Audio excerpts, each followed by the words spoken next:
안녕하세요. 저는 30대 후반의 기혼 여성입니다. 요즘 사연 라디오를 듣다 보면 고부 갈등, 세대 갈등, 동서 갈등 등 시댁과 관련된 갈등 내용이 많죠. 물론 저 같은 경우엔 당하기 전에 끝났지만 지금도 가끔 생각해보면 사랑의 눈이 멀어 참고 결혼했으면 어땠을지 정말 순간순간 아찔합니다.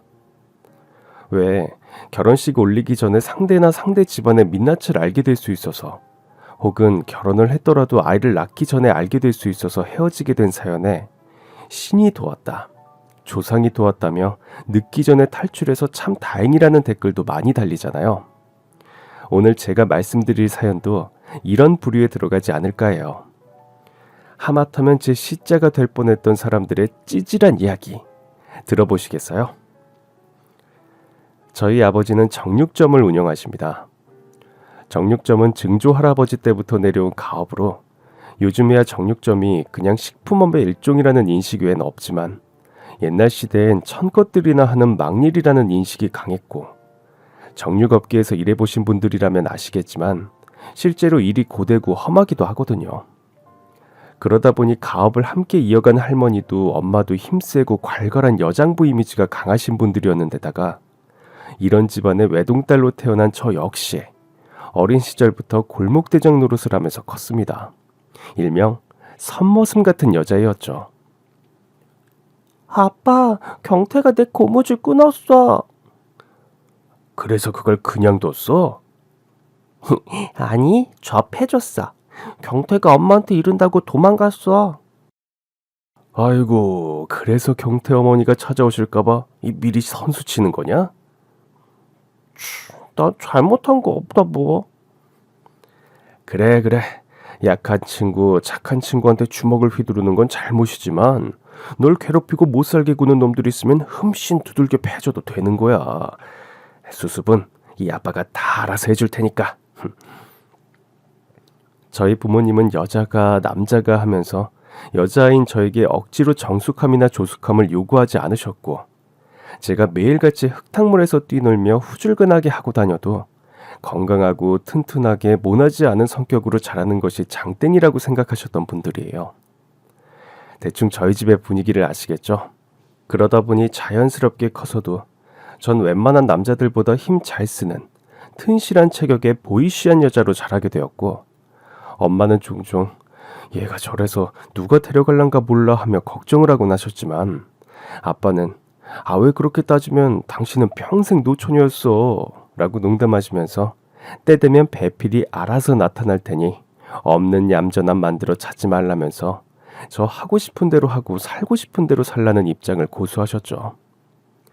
솔직히 말해서 이렇게 에너지 넘치고 자유분방한 집안 분위기에서 자라다 보니 저 역시 책상 앞에 앉아있는 것보다 뛰어노는 게 좋았고 공부보다는 아버지 일에 훨씬 관심이 많았어요.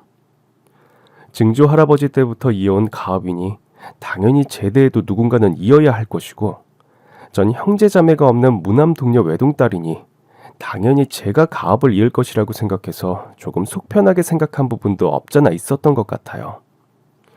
그래서 전 중학생 때부터 조금씩 아빠 가게 일을 돕기 시작했고 아빠도 별 말씀을 안 하시기에 당연히 제가 물려받을 거라고 생각했거든요. 그런데 고등학교 때 진로 상담을 하면서 비로소 이 부분에 대해서 이야기를 하게 되었는데 부모님의 생각은 많이 다르셨던 모양이에요. 왜 대학 진학을 안 하겠다는 거야? 요즘 고졸이 어딨어. 아무 대학이라도 좋으니까 졸업장은 있어야지. 아니 돈이 없어서 못 가는 것도 아닌데 왜 안 가겠다는 거야? 에이, 대학은 가서 뭐해. 아빠도 나 공부 못하는 거 알잖아. 괜히 시간 낭비 돈 낭비하지 말고 그냥 바로 아빠 가게나 일까 봐. 얘가 또 뭔 쉰 소리래. 누가 너한테 물려준다든. 그럼 누가 물려받을 건데 남한테 줄 거야? 이 집의 자식은 나뿐인데? 요즘 세상이 얼마나 달라졌는데 기집애가 무슨 정육점을 하겠다고. 너 일 조금씩 돕는 거랑은 달라. 내가 암만 널 남녀 차별 없이 키웠다지만 여자랑 남자는 기본 조건부터가 달라요. 아빠가 일을 평생 해봐서 알잖아. 여자가 하기엔 한계가 있어. 아니 뭐 근데 모르지 또. 네가 튼튼한 신랑감 하나 떡 데려오면 사위한테 물려줄지. 아, 그런 게 어딨어. 난 지금까지 가게 물려받을 생각만 하고 있었는데 나 이 일 좋아한단 말이야. 나한테 물려주세요. 응? 아이고, 떡줄 놈은 생각도 없는디. 혼자 김칫국이나 퍼마시고 계셨어? 아이고, 우리 딸 이렇게 욕심이 많아서 어쩐데. 아빠, 놀리지만 말고. 그러지 말고 대학 가. 요즘은 시대가 변해가지고 그냥 막 주먹구구식으로 고기만 잘라서 판다고 되는 세상이 아니잖아. 아이 뭐 마케팅 이런 것도 할 줄 알아야 하고. 그러니까 네가 진정 가게를 물려받고 싶은 마음이 있으면 유행에 맞게, 어? 그 경영학과 뭐 이런 데 다니면 되지 않겠어? 경영학과 가려면 머리 좋아야 한단 말이야. 아니 얘가 그 정도 노력도 없이 가업을 물려받으려고 했단 말이야? 아니 이 아빠 뭐 네 할아버지한테 그냥 꽁으로 턱 받은 줄 알아? 응? 네가 얼마나 일에 진심인지를 알아야 내가 물려줄지 말지를 결정하지 않겠어? 네, 맞습니다. 아빠의 말은 틀린 게 하나도 없었죠. 그때가 고2였는데 사실 이제 와서 공부를 시작하기엔 너무 늦은 시기가 아닌가 하는 생각도 없지 않았지만 전 부모님께 인정을 받아야겠다는 일념 하에 정말 악착같이 공부해서 그렇게 대단한 대학은 아니었어도 그럭저럭 괜찮은 인서울대학 경영학과에 붙을 수 있었어요. 아빠는 실무 담당자야 뽑아서 쓰면 되는 거니 달라진 세상에 맞춰 전문 경영을 할 수 있는 사람이 가게를 물려받아야 한다는 입장을 고수하셨고 저 역시 아빠의 기대에 부응하기 위해 안 되는 머리를 부여잡고 정말 열심히 공부했습니다. 물론 가게 일을 돕는 것도 소홀히 하지 않았어요.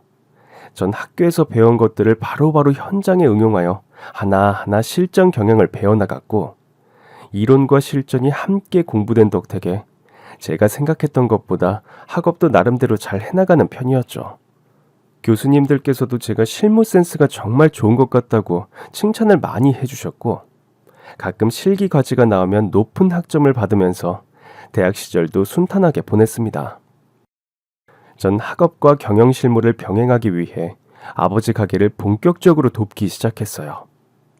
제가 도맡아 하는 일은 주로 홍보 마케팅 부분과 예산 편성과 분배, 사업 확장 계획 등이었는데요.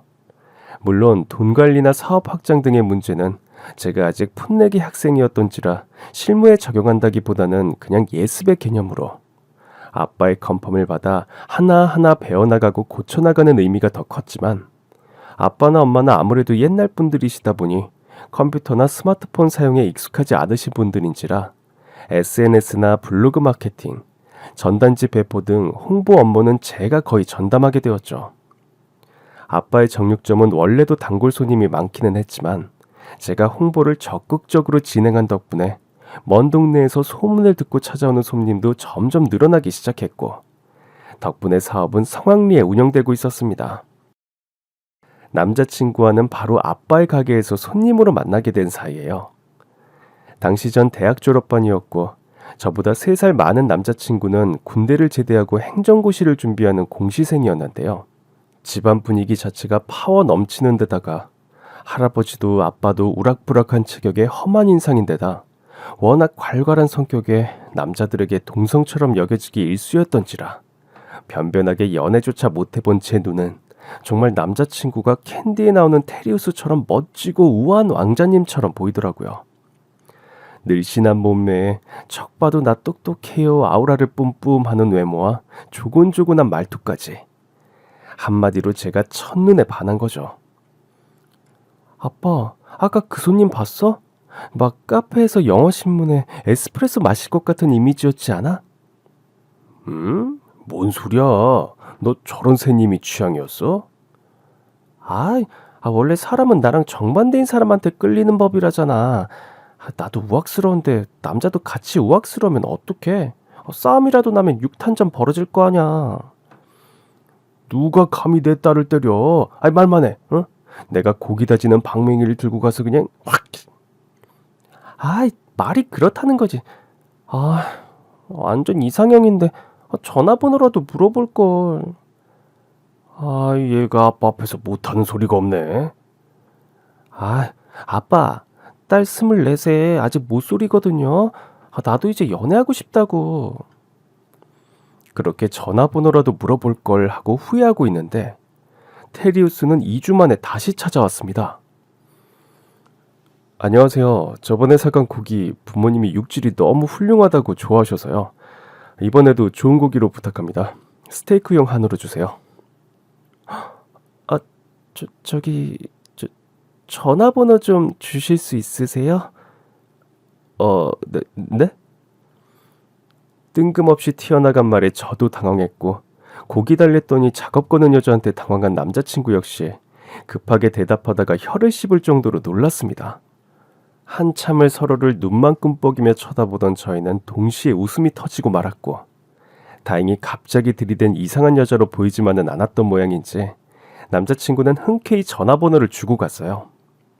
덤을 너무 많이 줬다면서 아빠한테 잔소리 한 바가지 먹은 건 덤이지만요.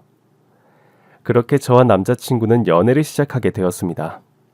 당시 남자친구는 명문대를 나와 행정고시를 준비하는 취준생이었고 전 곧 졸업을 앞두고 있는 상황에서 아버지의 가게 경영을 물려받아야 하는 것으로 이미 마음속으로 결정을 내리고 있었던 상황이었기에 서로의 조건이나 배경 같은 것은 신경 쓰지 않고 서로에게만 충실한 만남이었던 것 같아요. 남자친구는 첫인상 그대로 온화하고 다정한 성격, 명문대 출신답게 저와는 달리 똑똑하고 지적인 모습이 매력인 사람이었습니다. 남자친구 역시 자신에게 없는 저의 활달한 모습을 매력으로 여겨주었죠. 근데 나 처음에 진짜 황당하게 꼬셨잖아. 전화번호 줄 생각은 어떻게 한 거야, 오빠? 솔직히 나 같으면 나한테 안 줬을 것 같은데. 제가 그렇게 장난스럽게 웃으면서 이야기하니 남자친구는 이렇게 대답했습니다. 내 차를 기다리느라 줄 서서 널 보고 있었었잖아. 나도 손님들 대하면서 생글생글 웃는 게 가식처럼 느껴지지를 않아서 참 밝은 에너지가 있는 사람이구나 싶어서. 그래서 나도 처음부터 눈길이 갔어. 너도 알다시피 난 차분한 성격이다 보니까 여자든 남자든 친해지기도 어렵고 뭐 그런 편인데 쥐가 적극적이고 활달하니까 나한테 뭐든 먼저 권해주고 주도적으로 이끌어주고 난 오히려 그런 점이 고맙지. 그때 전 이 남자라면 평생을 같이 해도 괜찮겠다는 생각이 들었어요. 서로의 개성을 장점으로 생각해 줄 수 있는 사람, 나에게 부족한 부분을 채워줄 수 있는 고마운 사람, 에너지가 너무 넘쳐서 탈인 저와 에너지가 조금 부족해서 아쉬운 오빠의 만남은 우연히 이루어졌으나 전 이게 운명이라고까지 생각했죠. 그렇게 전 장기간 교제를 이어갔고 남자친구 부모님께서 저희 가게 고기를 좋아해 주신 덕분에 어느 날은 남자친구로, 어느 날은 손님으로 오면서 아빠나 다른 가족들과도 안면을 익혔어요. 엄마와 아빠 역시 왈가닥 딸내미라 누가 데려갈지 너무 고민이었는데 이렇게 멋진 청년이 데려가줘서 고맙다고 할 정도로 제 남자친구를 마음에 들어 하셨죠. 교제 3년 차의 남자친구는 행정고시에 합격해서 5급 공무원이 되었습니다.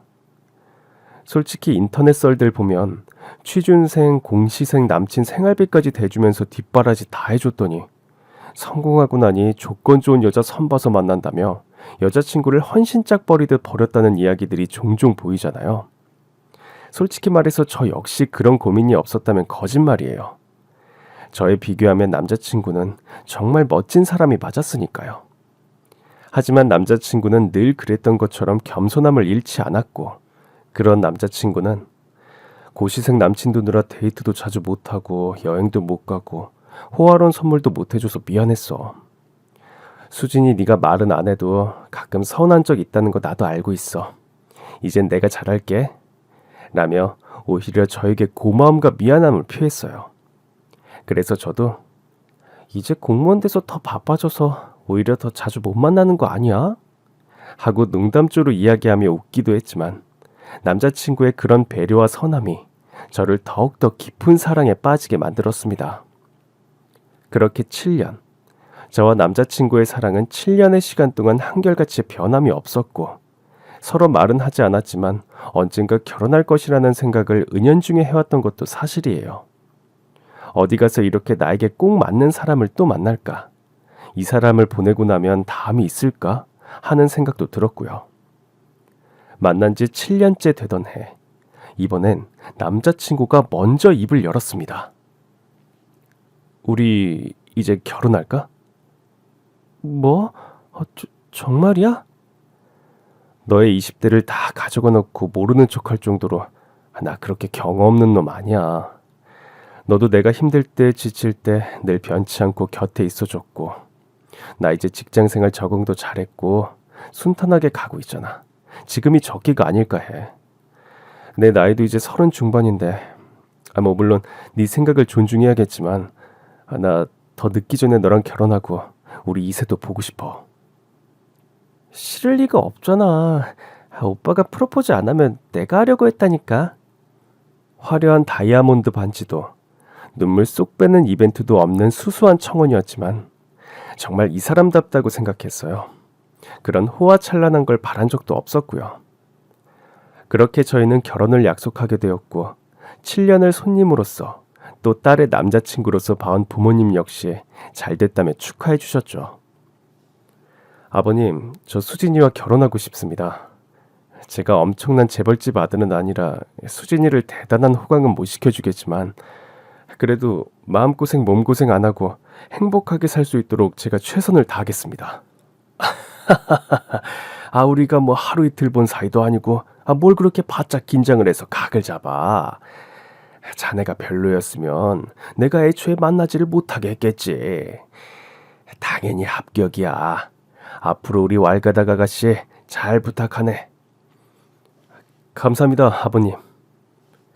아유, 그나저나 제가 가게 경영에만 관심이 있고 집안일엔 도통 관심이 없는 애라 신부 수업 학원 이런 데라도 보내야 하나?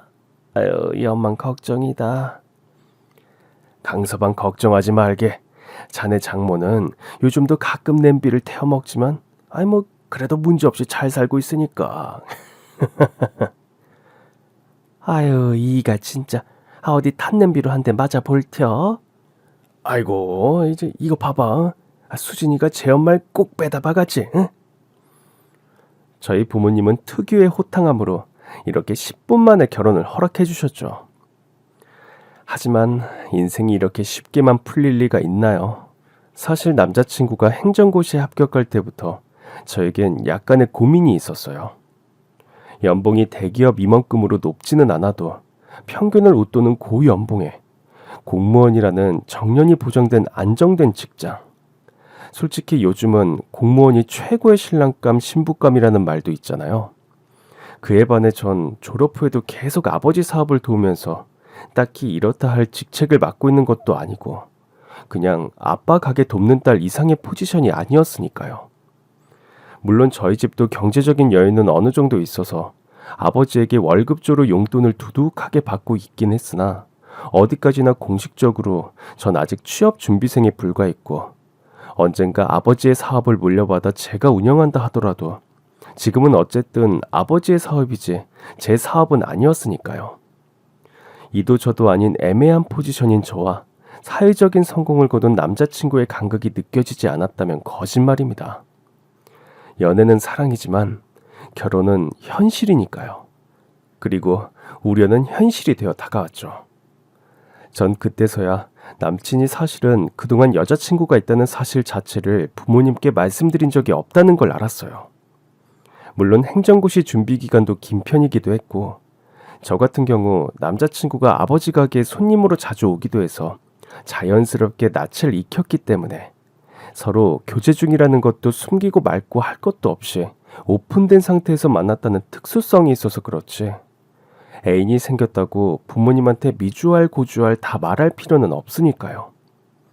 그리고 본격적으로 결혼 이야기가 나오는 와중에 더는 미룰 수 없는 느낌에 부모님께 여자친구가 있다는 사실, 무려 7년을 만났다는 사실, 부모님께 말씀드리기 전에 결혼 약속을 했으며 예비 처가에는 허락을 받았다는 사실을 모두 이야기하고 왔다는 남자친구의 표정은 정말 좋지 않았습니다.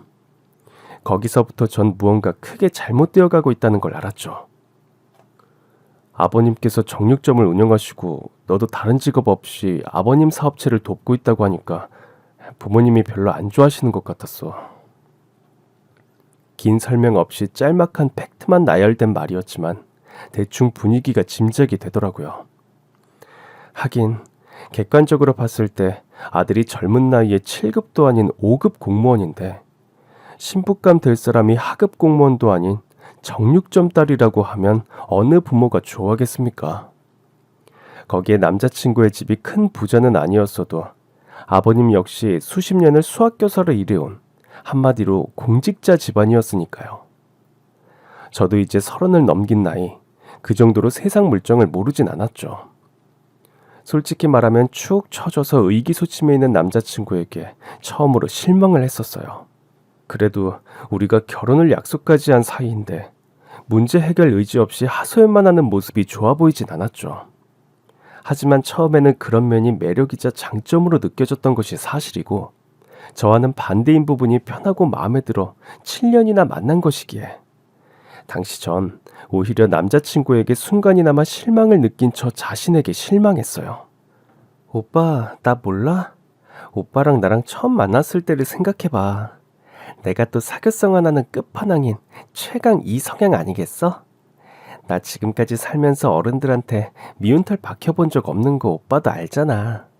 우리 동네 어르신들 사이에서 아이돌급 재롱둥이였다고. 응? 그러니까 나만 믿어. 내가 어머님 아버님을 위해서라면 넘어 보일 수 있다고. 봐봐.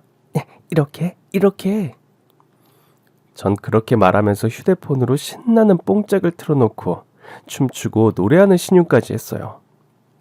예비 시부모님 마음에 들 수만 있다면야 각설이 타령이라도 못하겠어요.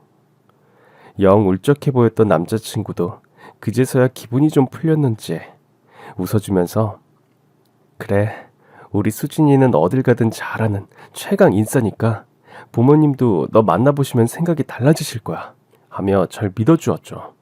솔직히 자신이 있었다기보다는 워낙 마음이 여려서 사소한 것에도 불안해하는 남자친구를 안심시켜주기 위한 것이 더 컸어요. 또 제 인생 30년 패기와 용기 하나로 살아온 것도 사실이기에 의지와 노력만 있으면 불가능이란 세상에 없다고 생각하는 편이기도 했고요. 실제로 저의 추진력과 노력 덕분에 숱한 시행착오를 겪고도 아버지의 사업에 큰 보탬이 되고 있는 것도 사실이었고 경영을 하려면 배포와 용기가 가장 중요하기도 하잖아요. 그런데 실상은 제가 예상했던 것과는 많이 달랐고 제가 각오했던 것보다 더 혹독했습니다. 오죽하면 인생 30년이 지나서야 처음으로 오는 시련이 아닐까 하는 생각까지 들 정도였으니까요. 예비 신랑과 저는 날짜를 상의해 예비 시댁에 인사를 드리러 가기로 했어요. 아빠 가게에서 제일 품질 좋은 1등급 한우 선물 세트를 선물로 가지고 말이죠. 그것도 정말 아빠와 함께 고르고 골라 육질과 품질이 가장 좋은 고기를 고른 거였거든요. 하지만 가는 차 안에서 내내 예비 신랑의 표정이 좋지 않았고 저는 남자친구의 긴장을 풀어주려 무딘 애를 썼으나 오빠는 결국 집에 도착할 때까지도 거의 한마디를 안 하더라고요. 그리고 전 그 집에 도착해서야 예비 신랑이 그렇게까지 굳어 있었던 이유를 알 수 있었습니다. 아니, 이게 결국은 왔네? 여기가 어디라고 감히 와 오길. 어머니, 그러지 마시고 이거라도 받으세요. 저희 아빠 가게에서 제일 좋은 걸로 골라서 가져온 거예요. 어머머머머, 얘가 어디 이딴 비린내 나는 고기를 들이대. 우린 이런 거 줘도 안 먹으니까 가지고 썩 꺼져. 예비 시어머니는 그렇게 말하면서 한우가 들어있는 선물 상자를 대문 밖으로 쓰레기 버리듯 집어 던지셨죠. 너무 기가 막힌 상황에 저는 멍하니 서 있기만 했어요. 정말 너무 어이없는 상황에선 말도 안 나온다더니 딱 그런 상태였죠. 제가 어머니와 같이 대문 앞으로 나오신 아버님은 제 쪽은 쳐다보지도 않고 예비 신랑을 나무라기 시작하셨어요. 에휴, 한심한 것. 네 엄마랑 내가 너 하나 번듯하게 키우자고 어떤 고생을 하고 살았는지 몰라? 그렇게 쇠가 빠지게 키워서 공무원 만들어줬더니만 응? 그 좋은 선자리 다 걷어차고 고작 만난다는 게 뭐? 정육점 딸? 이게 가당키나 하냐? 수준이 떨어져도 어느 정도껏 떨어져야지. 네 엄마 몸 안 좋다고 분란 일으키지 말고 조용히 헤어지라는 말 못 들었어? 아버지, 그래도 수진이가 잘해보겠다고 이렇게 노력을 하는데. 일 없다. 장우, 너도 애가 그렇게 물러터져서 앞으로 큰일 할 수 있겠어? 내가 똑부러지게 이야기하고 정리하라고 했어, 안 했어? 네 엄마 저렇게 화나게 만들어서 뒷수습 어떻게 할 거야? 그래, 뭐 이제 여자 생겼다고 아예 부모 안 보고 살겠다는 말도 나오겠구나, 어? 그런 거 아니에요. 무슨 말씀을 또 그렇게 하세요? 예비 시아버지는 남자친구를 한껏 한심하다는 표정으로 훑으시고는 그대로 들어가 버리셨고, 예비 시어머니는 황당함을 감추지 못하고 멍하니 서 있는 저를 향해 비웃는 것처럼 피식 웃으면서 그러시더라고요. 말이 좋아 정육점이지. 솔직히 옛말로 하면 백정 아니야, 백정? 백정이 뭐야? 천민이잖아. 그것도 불가촉 천민. 거기에 그걸 부끄럽게 여기고 신분 세탁할 의지도 없이 아버지 사업을 그대로 물려받을 예정이라며. 아유, 남자도 아닌 여자 백정이라니. 내가 다 나쁘끄러서 얼굴을 들고 다닐 수가 없네. 사람 덜 된 건 집에 들이는 법이 아닌데. 아휴, 공부만 하고 살아서 저렇게 여자 고르는 눈이 없다니까, 우리 아들이. 예비 시어머니 되실 분의 말도 안 되는 모욕을 들은 전 한참을 멀뚱히 서 있기만 하다가 겨우 정신을 추스리고 예비 신랑에게 물어봤어요. 오빠, 이게 대체 무슨 일이야? 난 아무것도 못 들었는데. 그게 사실... 일단 차에 타고 이야기하자. 차에 탄 예비 신랑은 자기도 부모님의 마음을 돌리려고 이런저런 이야기를 많이 하면서 설득을 했으나 실패했고, 아예 찾아오지도 말고 결혼할 거면 인연을 끊자고까지 하면서 완강하게 나오는 부모님을 어쩌지 못했다고 합니다. 그럼 나한테 이야기를 했어야지. 그랬으면 내가 이렇게 갑자기 찾아올 게 아니라 다른 방법을 강구했을 거 아니야. 너 안 그래도 많이 속상해하고 있는데 내가 말하기가 어려워서. 오빠가 우유부단하게 말 못하고 시간 질질 끄는 바람에 내 상처만 더 커졌다고 윽박이라도 지르고 싶었지만 의기소침해 있는 모습을 보니 또 대놓고 뭐라고 하지도 못하겠더라고요. 그쯤 되니 솔직히 저도 마음속에서 소위 말하는 현타가 오기 시작했어요. 예뻐 보이던 모습이 못나 보이기 시작하면 관계의 끝이 보이는 거라고 하잖아요. 예비 시부모님의 저런 태도가 화나고 상처받는 것에서 1차적인 현타가 왔고, 전에는 장점으로 보이던 예비 신랑의 마음 여리고 강단이 모자란 성격이 슬슬 답답하게 느껴지기 시작했죠. 하지만 저와 예비 신랑은 1년, 2년이 아닌 무려 7년이나 만나온 사이였고, 고작 이런 일로 의지가 꺾일 만큼 제가 성격이 여린 사람도 아니었고, 무엇보다 아직은 결혼을 포기하고 싶지가 않았습니다.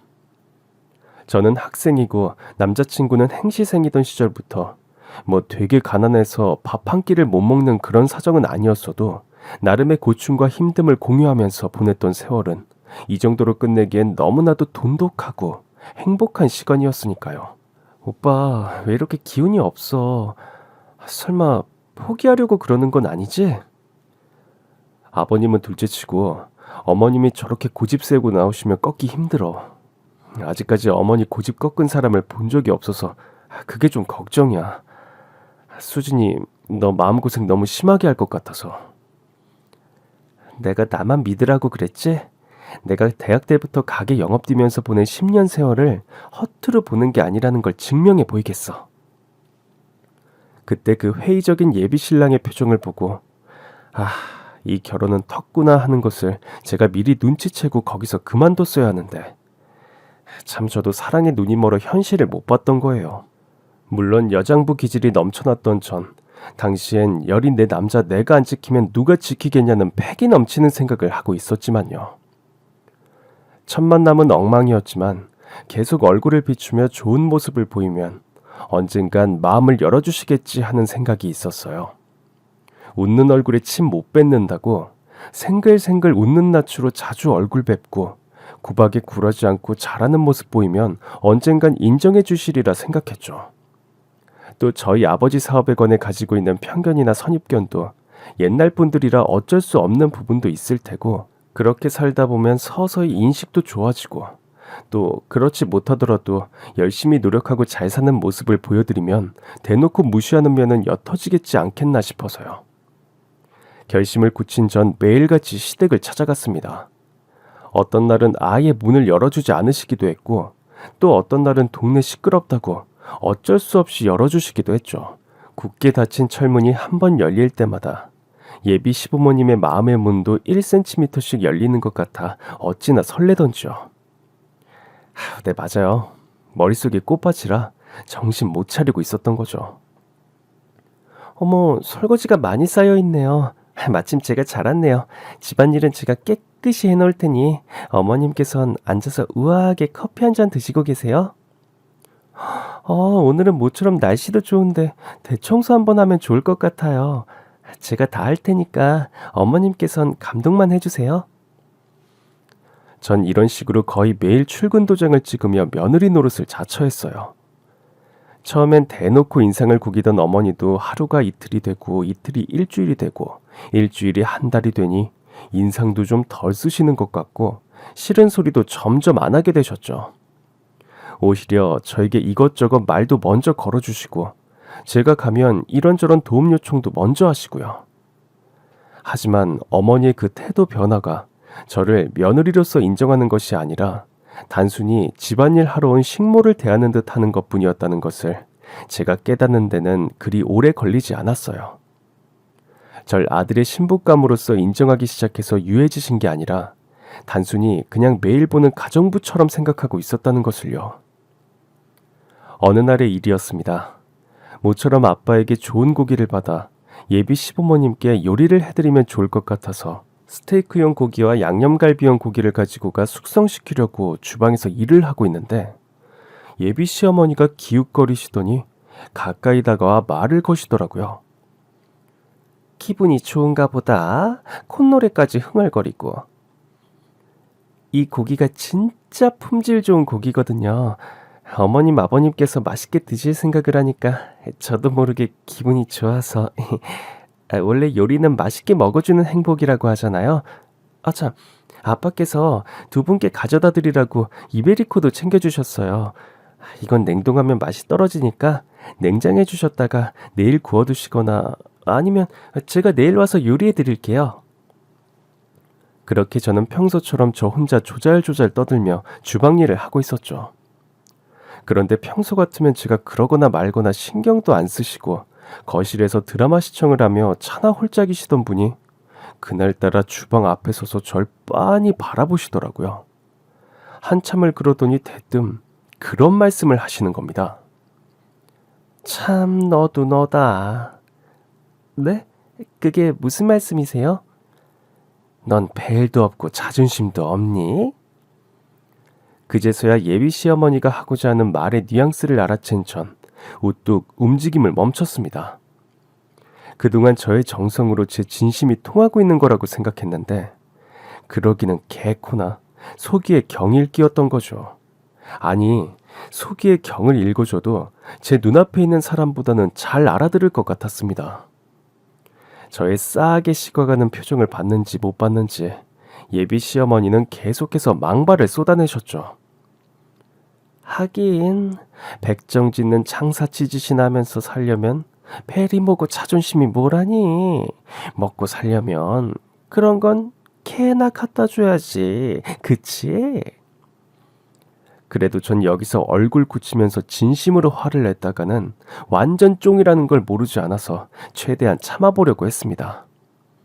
하지만 예비 시어머니의 다음 발언은 아무리 저라도 도저히 참을 수가 없더라고요. 베어 먹지를 못한 천것들이 다 그렇지 뭐. 천것한테 나고 자랐으니 네가 뭘 보고 배웠는지 뻔한 거 아니겠니? 아이 뭐 태양물 먹었다고 다 지식인인가? 천한태생은 어떻게든 숨길 수 없다는 게 진리라니까. 천한태생이라니. 어머니, 지금 진심으로 하는 소리세요? 어머 얘, 눈을 왜 그렇게 떠? 내가 뭐 틀린 말 했니? 네가 어머니 어머니 하면서 알랑방구 끼는 소리에 내가 일일이 반응 안 하니까 진짜 널 무슨 며느리로 대우해주기라도 할 줄 알았어? 어머 얘 아무리 꿈은 크게 가지라지만 주제껏 꿔야지. 꿈도 지나치면 망상이야. 알았니? 열이 뻗쳐 말대꾸도 못하고 부들부들 떨고 있는 저에게 예비 시어머니가 결정타를 날리시더군요. 정말 머릿속에서 KO 하고 종이 댕댕댕 울리는 기분이었지 뭐예요. 그때 생각하면 진짜 아직도 피가 거꾸로 솟는 것처럼 아찔합니다. 다시 생각해도 열이 받아서요. 너 하는 걸 보니까 네 애미애비한테 뭘 배우며 살았을지 뻔하지. 손이며 옷이며 온 집안에 짐승 피냄새로 가득할 거고 천껏 일하며 어떻게든 먹고 살아보자고 남들에게 굽실굽실 비굴하게 고개나 조아리며 살았겠지. 5급 공무원 사모님이 너처럼 천껏 해를 내서야 되겠어? 어디 사교 모임이라도 나갈 수 있겠느냐 말이야. 어? 그랬다간 다들 널 초대객이 아니라 일하는 메이드일 줄 알걸?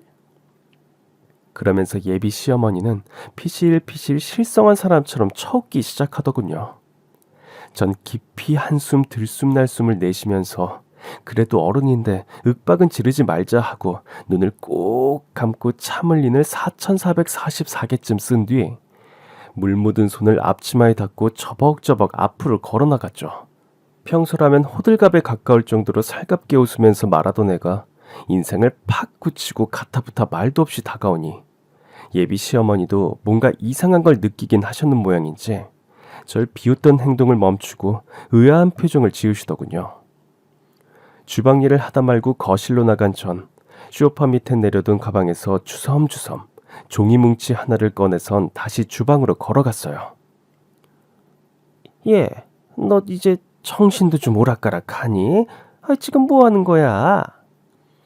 저는 그 째지는 목소리를 더는 듣고 싶지도 않아서 일부러 식탁 위에 정말 퍽 소리가 나게 그 종이 뭉치를 올려놨어요. 정말 순간적으로 너무 세게 쳐서 식탁 쪼개지는 거 아닌가 하고 그 와중에도 조금 움찔했을 정도였다니까요. 그야말로 그때의 전 뚜껑이 열려버린 상태였으니까요.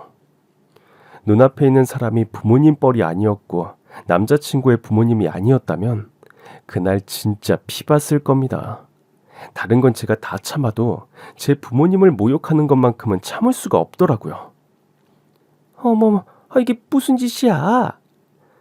이거 보세요. 뭐? 너 지금 나한테 감히 명령조로 말하는 거니? 숫자는 읽을 줄 아시죠? 이거 보시라고요. 과연 우리 부모님이 당신 같은 사람이 감히 무시할 수 있을 만한 사람들이 맞는지 한번 보시고 판단하시죠. 아니 얘가 진짜 광경병이라도 걸렸나? 이게 대체 뭔데 그래? 시어머니는 저를 정신 나간 사람 보듯이 위아래로 훑으면서도 조금 전 보인 저의 괴력에 겁을 드시기라도 하신 건지 조심스러운 걸음으로 다가와 슬쩍 제가 꺼내놓은 종이 뭉치를 겼는지라더니 뜨악한 표정으로 종이가 구겨질 정도로 꽉 움켜쥐고 눈앞에 바짝 들이댄 상태로 입까지 떡 벌리지 뭡니까? 가짱고 웃겨서 진짜 인생 개그샷으로 사진 한 장 남겼어야 했는데 너무너무 아쉽네요. 이게 뭐야? 잘 배우고 고상하신 분이니까 그게 뭔지는 아시겠죠? 기업 매출 보고서예요. 작년 한 해 아버지 회사 매출액을 기록해서 정리한 보고서죠. 1년 매출액이 500억? 이거 위조 아니야? 위조라뇨. 제가 그런 짓을 어떻게 해요? 어머님 말씀대로라면 무식한 청것이라 그럴 능력도 없을 텐데. 못 믿겠으면 인터넷에 회사 이름 쳐보세요. 예비 시어머니는 제 말이 끝나기가 무섭게 후다닥 자기 휴대폰을 집어 인터넷에 검색해보고는 휴대폰을 한 번 보고 저를 한 번 보고 매출 보고서를 한 번 보고 그걸 10분 동안 무한 반복하시더라고요. 맞습니다. 사실 저희 아빠는 정육점을 하나 가지고 계신 게 아니라 전국 체인을 가지고 있는 육가공 브랜드의 오너셨어요. 할아버지 때까지야 그냥 동네에서 잘 나가는 정육점 수준이었던 건 맞지만 아빠가 항상 저에게 말씀하시던 경영 트렌드라는 것을 아빠는 몸소 실천하셔서 사업을 확장하고 브랜드화하셨거든요. 전국에 유통되는 가공육의 대부분이 저희 아빠 회사에서 나온 거라고 해도 과언이 아닐 정도로 크게 몸집을 부풀렸고, 가공육은 원재료로 들어가는 경우가 많기 때문에 일반 소비자들에게는 익숙치 않은 이름이어도 식품업계에선 이미 인지도도 품질도 알아주는 육가공기의 대기업으로까지 불렸으니까요. 제가 그동안 이 사실을 남자친구에게 한 번도 하지 않은 건 앞서 언급했던 것처럼 그건 아버지의 회사지 제 회사가 아니었고, 유년 시절 저의 집안 배경만 보고 이용하려고 달려드는 사람이 한둘이 아니었기에 경계하는 것도 몸에 배어 있어서도 있었어요. 식날짜를 잡으면 공개하려고 했었는데 이게 이렇게 될 줄 저라고 알았겠나요 뭐. 세상에, 1년 매출액이 500억이라니. 시어머니는 후들후들 떨리는 다리를 추스리지 못하고 바닥에 주저앉아 버리시더라고요. 뭐가 그렇게 경악하고 놀랄 일인지 아예 바닥에 오줌까지 살짝 지리신 모양이었습니다. 저기 수진이라고 그랬지? 내가 그동안 너한테 너무 모질게 굴었던 것 같구나. 아유, 그래. 요즘 같은 세상에 직업의 기천이 어디 있어? 응? 수진이 너도 경영학과 나와서 아버지 사업을 물려받는다니. 대한민국 최고의 여성 CEO가 여기 있었네. 순식간에 태도를 바꾼 모습에 그냥 헛웃음만 나왔죠. 어머, 어디서 지린내가 나네? 이거 참, 대소변도 제대로 못 가리시는 거 보니까 아직 사람이 덜 되셨나 봐요. 어쩌나 우리 집 개들도 대소변은 잘 가리는데. 아니, 수진아, 그게 그러니까. 어디서 개 짖는 소리가 나네. 아무튼 아주머니, 사람 덜 된 건 드리는 게 아니라고 그러셨죠? 저도 그래야 될 것 같네요. 오빠 오면 꼭 전해주세요. 아시겠죠? 바닥에 주저앉은 채로 멍 때리고 있는 그 아줌마를 향해 전 한껏 비웃으며 그렇게 말해줬습니다. 그동안 제가 수십 번을 마주해야 했던 그 조롱 가득한 미소 말이에요. 그쯤 되니 솔직히 예비 신랑에게도 오만정이 다 떨어지더라고요. 사람 면전에 대놓고 저런 말을 하는 사람인데 제가 없는 데선 얼마나 더 했을까요? 그럼에도 불구하고 예비 신랑에게는 자신의 신부를 보호해야겠다는 생각도 의지도 능력도 없었던 거예요. 늘 우물쭈물하며 제대로 말 한마디를 못하는 그 모습이 인자함이 아니라 드센 어머니에게 눌려 살았던 소심함 탓이라는 걸 깨닫고 만 거죠. 전 그 길로 남자친구에게 카톡으로 이별을 통보했습니다. 자세한 사정은 대개 어머니께 듣고 나에겐 더는 연락도 하지 말라고요. 메시지를 읽자마자 전화를 했기에 아예 차단까지 먹여버렸어요. 그런데 그 속물 같은 아줌마는 포기를 못하겠는 모양이더라고요. 일주일인가 있다 저희 아빠 가게까지 굳이 찾아오셨지 뭐예요. 물론 그간의 사정을 다 저를 통해 들었고 파혼 사실까지 알고 있는 아빠가 그냥 넘어갈 리가 없었습니다. 아이고 사돈, 제가 그동안 정말 죄송했습니다. 제가 감히 귀한 따님을 몰라보고 수진이 아니 수진 씨 우리 집안 며느리로 보내만 주신다면 정말 평생을 하늘처럼 떠받들고 살겠습니다. 그 아줌마는 아빠 가게까지 찾아와서 이런 헛소리를 주구장창 늘어놓으며 굽실댔고, 일하시다 말고 그 아줌마의 헛소리를 곰곰이 들으시던 아빠가 갑자기 평소엔 쓰지도 않는 현란한 손기술을 보여주시더라고요. 가끔 손님들에게 팬서비스 차원에서나 보여주는 거였거든요.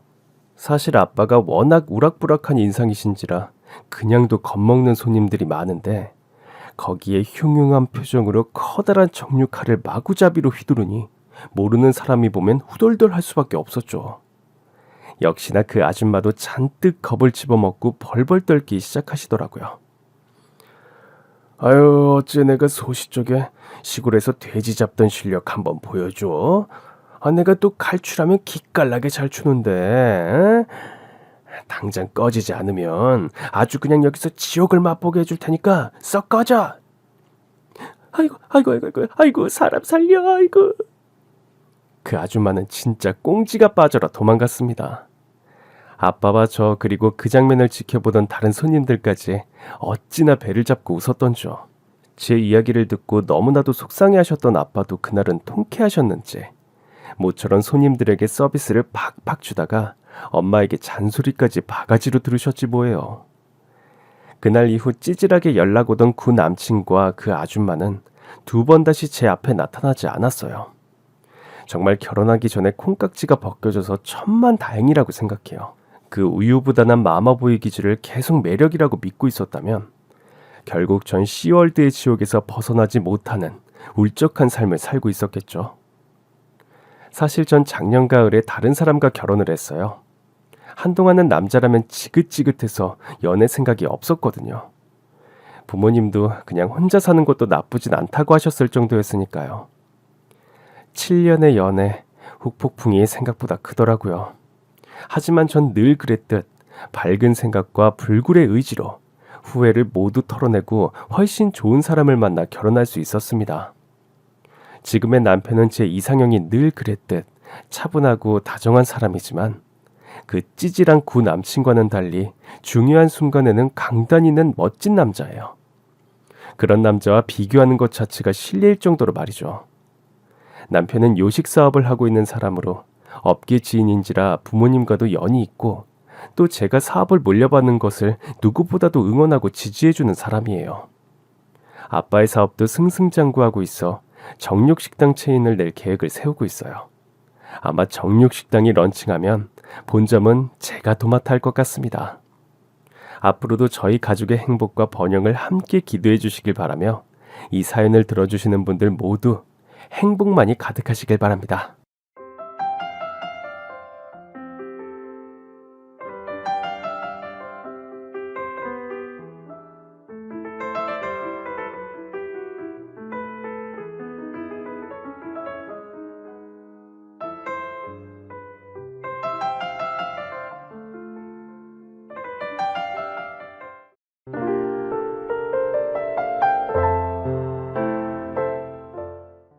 안녕하세요. 저는 44세 여성입니다. 강남 부근 먹자골목에서 족발집을 운영하고 있습니다. 최근엔 인근에서 모르는 사람이 없을 정도로 유명해진 맛집입니다. 특별한 맛으로 유명해져서 코로나 때도 다행히 큰 타격을 받지 않고 잘 버틸 수 있었고, 감사하게도 기업 수준으로 성장하여 본사 영업점 외에도 체인점을 운영하게 될 정도로 규모가 커져가고 있습니다. 이렇게 요식업 사업가로 성장하기까지 정말 많은 시련을 겪어내야 했습니다. 타고나길 가진 것 하나 없는 흙수저였기 때문입니다. 그러나 제가 지금의 행복을 누리게 된 데에는 인생에 단 하나밖에 없는 은인이 있었기에 가능했습니다. 지금부터 여러분들에게 제 특별한 사연을 시작해 보겠습니다. 부모님의 거듭되는 사업 실패로 점점 가난해졌던 어린 시절. 사실 너무 어려서 잘 기억나지 않습니다. 체감하기엔 너무 어린 나이이기도 했고요. 그러나 딱 한 가지 선명한 기억은 애석하게도 교통사고로 돌아가신 부모님의 죽음입니다. 젊었던 부모님은 사업으로 인한 부도를 막아보시려고 애쓰셨던 것 같습니다. 밤낮 없이 일하시느라 바빴던 모습만 기억납니다. 그리고 그렇게 삶의 무게를 짊어지고 고군분투하시다가 급작스럽게 교통사고를 당하게 되었고 한날 돌아가시게 되었습니다. 너무나 갑자기 일어난 사고였기에 함께 살고 있던 할머니와 전 숨 돌릴 틈도 없이 쫓겨나듯 산동네로 이사를 하게 되었습니다. 이 동네로 이사 왔니? 집이 어디야? 저기 꼭대기쯤이라고 했어요. 너 혼자 이사를 온 거야? 부모님은? 할머니랑 같이 이사 왔어요. 짐이 여기 있는 게 전부니? 할머니는 어디 계셔? 할머니는 짐 챙겨서 들고 올라가신 것 같아요. 여기 있는 짐을 저더러 막고 서 있으라고 하셔서. 그랬구나. 아저씨는 여기 앞에 보이는 마트 주인이야. 내가 짐 옮기는 일 좀 도와줄게. 괜찮니? 할머니더러 짐 맡고 계시라고 하고 이 짐 내가 다 옮겨줄게. 이사할 집으로 앞장서라. 산동네로 이사한 첫날, 마트 아저씨와 첫 대면은 그렇게 시작되었습니다. 할머니와 저만 있다는 사실을 알고 도움을 주신 것 같았죠. 산동네 허름한 집에 도착하자 곰팡이 냄새로 가득했습니다. 부모님과 살던 당시에도 가난해졌던 형편이라 가난한 집안 형편에 대한 큰 충격은 없었지만 부모님의 부재는 평생 씻을 수 없는 상처로 남아 있었습니다. 마트 아저씨는 이삿짐 이동을 다 도와주시곤 곰팡이 제거 청소는 물론 도배까지 도와주셨습니다. 고맙습니다. 우리 형편에 드릴 건 없고 이거라도 받으세요. 아이고 괜찮습니다. 마트에 홍시도 많고 과일이 넘쳐요 할머니. 그저 저의 어머니도 생각나서 제가 돕고 싶어 한 거니까 신경 쓰지 마세요. 이웃끼리 돕고 사는 거죠. 당시 이미 늙으신 할머니는 절 돌보며 키워주시려고 고생이 많으셨습니다. 할머니는 마땅한 일이 없자 집안 형평상 폐지라도 주워가며 돈을 벌게 되셨습니다. 부모님이 돌아가신 슬픔조차 잘 몰랐던 어린 시절. 전 그저 할머니 말씀 잘 듣는 착하고 조용한 손녀였습니다. 그런 저와 할머니의 형편은 산동네에 소문나게 되었고 창피했지만 살아가기에도 힘든 상황이었기에 그저 누군가 도와주면 그 도움마저 절실했습니다. 그리고 누구보다도 가장 많이 도움을 주신 분은 산동네 입구에서 마트를 운영하시던 가게 사장님이셨습니다.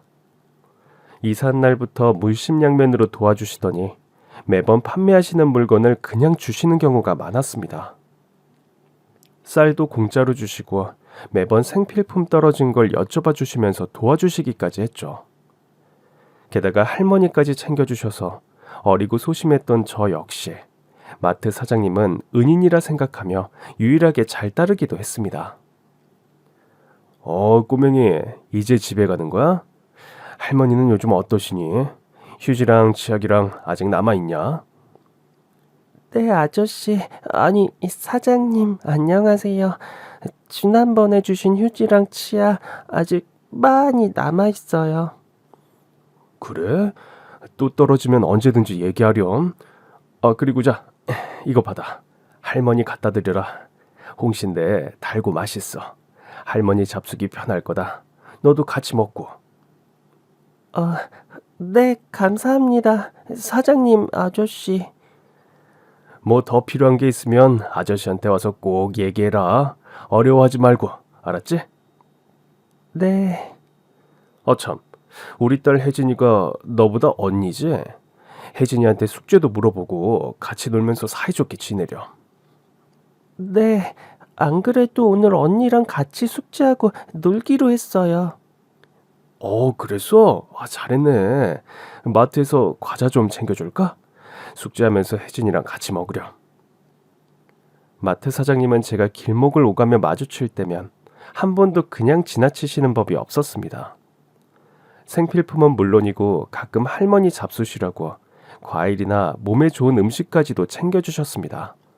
게다가 저보다 한 살 언니인 마트 사장님 딸과도 친하게 지내라며 마치 절 딸처럼 챙겨주셨던 것 같습니다.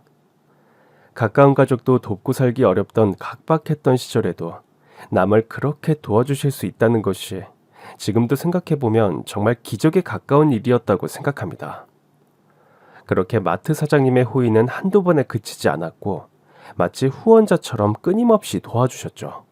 그러던 어느 날 마트 사장님은 할머니가 늘 여기저기 다니시며 폐지를 주워 모으시는 게 힘들어 보였는지 안타까워하셨습니다.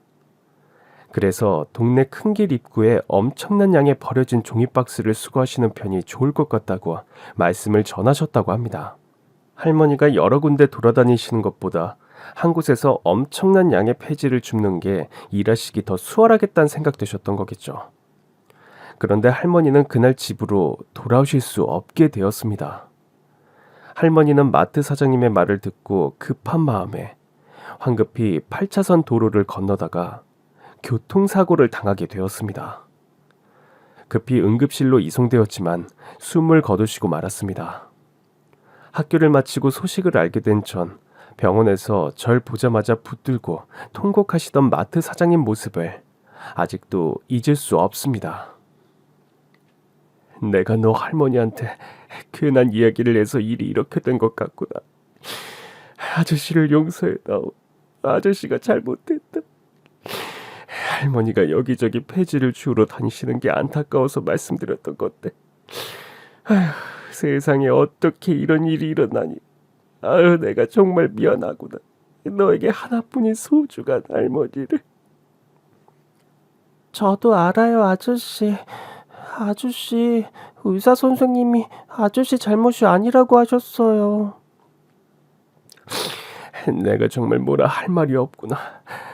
세상에, 너 혼자 두고 할머니까지 떠나시게 하다니.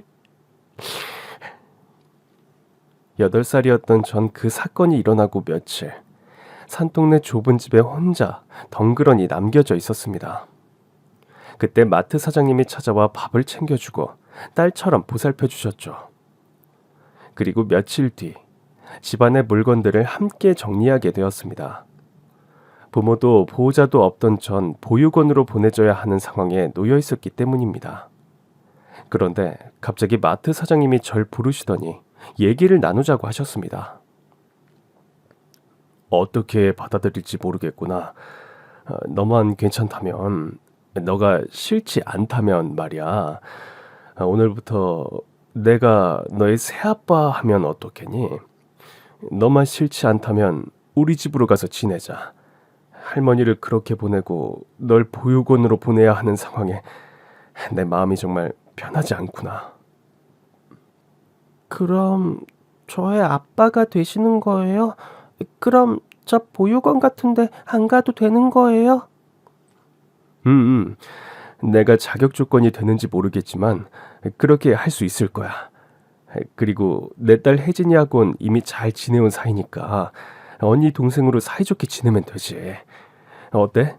학교 졸업할 때까지 아저씨가 너의 후원자가 되면 어떨까 하는데, 부모님이나 할머니를 대신해서 보호해주는 역할이야. 너만 좋다면 아저씨는 좋은데 어떠니? 어렸던 전 그저 늘 익숙하게 도와주시던 마트 사장님이 새아빠처럼 된다는 게 좋았습니다. 그리고 할머니도 사라져서 우울한데 아무도 모르는 보육원이란 곳에서 혼자 된다는 상상조차 무섭고 두려웠습니다. 게다가 친하게 지내왔던 마트 사장님 딸과 함께 아저씨의 집에서 살 수 있다는 게 오히려 좋았고 꿈만 같았습니다. 어린 마음에 더 이상 산동네 낡은 집이 아닌 곳을 떠난다는 자체가 너무 좋기도 했고요. 그리고 다음 날, 전 마트 사장님이 챙겨준 제 짐을 챙겨서 아저씨의 집으로 가게 되었습니다.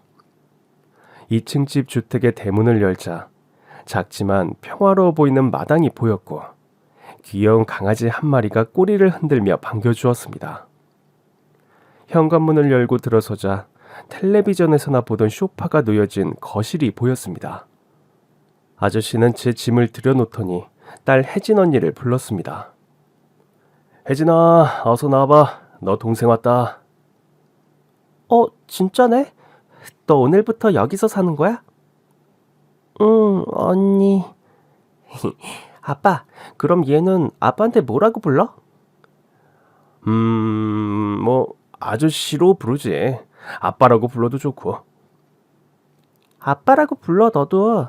오늘부터 내 동생이니까 내가 어제 너 방을 꾸며놨는데 가볼래? 언니를 따라 2층으로 올라가니 1층만큼 넓은 거실과 3개의 방이 있었습니다. 그곳에 한 곳이 제가 써도 된다는 제 방이었습니다. 할머니가 돌아가신 슬픔으로 온통 지옥이었지만 마트 사장님이 새 아빠가 되고 새 언니도 생기고 새로운 집에서 살게 된다는 사실만은 꿈만 같았습니다.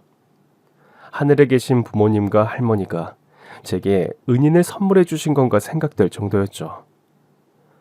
새로운 가족과 새로운 집. 그날 전 잠이 오지 않았습니다. 그런데 그때 제 방문에 노크를 하는 소리가 들렸습니다. 가정교육 잘 받은 혜진 언니였습니다. 너 아직 안 자? 오늘 나랑 같이 잘래? 내가 너 보여주려고 내 방에서 책 가져왔는데. 잠이 안 와, 언니. 책? 무슨 책인데? 나 아가일 때 엄마가 읽어주던 책인데 계속 봐도 재미있어. 움직이는 입체적인 책이야. 볼래?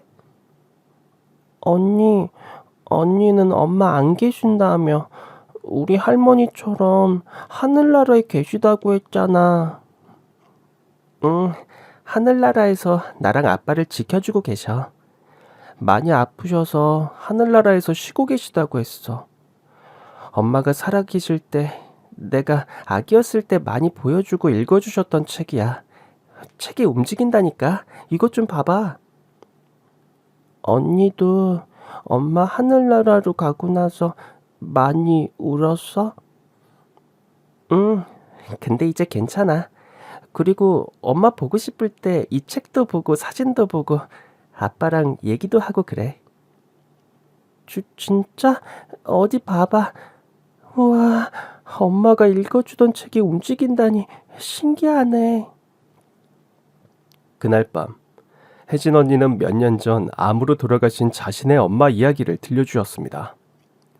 그리고 언니와 함께 전 난생 처음 움직이는 입체 동화책을 구경하게 되었습니다. 책자를 펼치면 상상하던 동화책 속의 그림들이 입체적으로 만들어져 움직였습니다. 마치 그 동화 속에 제가 들어갈 수 있을 것 같은 상상의 나래가 펼쳐졌죠. 그날 밤 언니와 전 신기한 동화책 속에 파묻혀 첫날 밤의 추억을 만들며 행복한 동화처럼 잠이 들었습니다. 흙수저로 태어나 부모님과 할머니를 모두 10대도 되기도 전에 잃었던 전, 유독 중학생 사춘기가 되면서 더 내성적이고 예민한 성격으로 변해가고 있었습니다. 학교 친구들과는 친한 사이가 거의 없었죠. 그렇다 보니 학교에서 공부하고 친구들과 어울려야 하는 시간이 너무나 곤욕스러웠습니다. 당시 유일한 낙은 집에 돌아와 언니와 아저씨와 함께하는 저녁 시간뿐이었습니다. 너 이거 신고 학교 갔다 온 거야? 그만 버리라니까. 아빠, 얘 좀 봐요. 구멍난 양말 아직도 신고 다녀.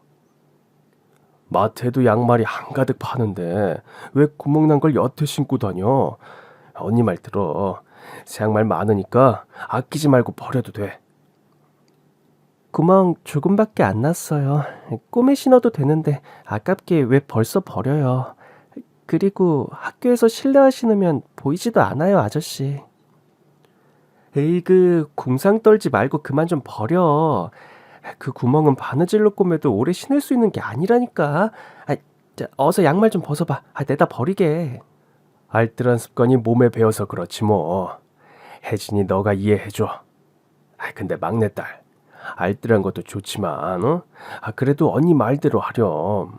언니가 새 양말도 신겨주고 싶어서 그러는 거야. 자, 우리 예쁘고 착한 딸들 어서 맛있는 저녁 먹자. 아빠, 오늘 무슨 잔칫날이야? 와, 반찬이 왜 이렇게 푸짐해요? 큰딸이랑 작은딸이랑 체력 보충해 주려고 아빠가 만들어봤지. 둘 다 잘 먹고 열심히 공부하라고. 가뜩이나 너무 잘 먹어서 살만 쪄서 큰일인데 뭘요. 잘 먹겠습니다. 잘 먹겠습니다. 감사합니다. 가족이 된 우리는 즐거운 저녁 시간을 함께 했습니다. 별일 아닌 것 같아도 식탁에 나란히 앉아 함께 맛있는 식사를 하는 게 가장 좋았고 행복한 순간들이었습니다. 소소했지만 일상 속에서 서로에게 힘이 되어 주었죠. 전 아저씨와 언니를 만난 이후부터 제 부모님에게서 받지 못한 애정을 그들을 통해 넘치게 받게 되었고 사랑을 베푸는 마음도 배우게 되었습니다. 그런 든든한 새가족 덕분에 전 고등학교 3학년이 될 때까지 마트 아저씨의 말처럼 부족함 없이 후원을 받았고 사랑과 챙김도 넉넉하게 받았습니다.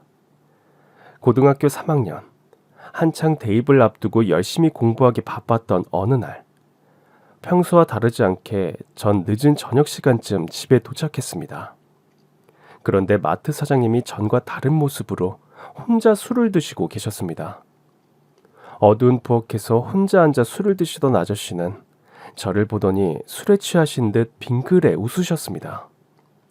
평소와 다른 모습이어서 걱정이 되었습니다. 우리 막내딸 오셨구나. 밥 먹어야지. 저 도서실에서 공부하다가 컵라면 먹어서 괜찮아요. 근데 아저씨, 왜 혼자 술을 드시고 계세요? 무슨 일 있으세요? 아니. 아무 일도 없어. 우리 딸들 잘 커져서 아저씨 기분이 좋네. 별일 아닌 듯 몇 마디 대화를 나누던 아저씨는 오늘 좀 쉬려고 마트도 일찍 닫고 들어오셨다며 방으로 들어가셨습니다.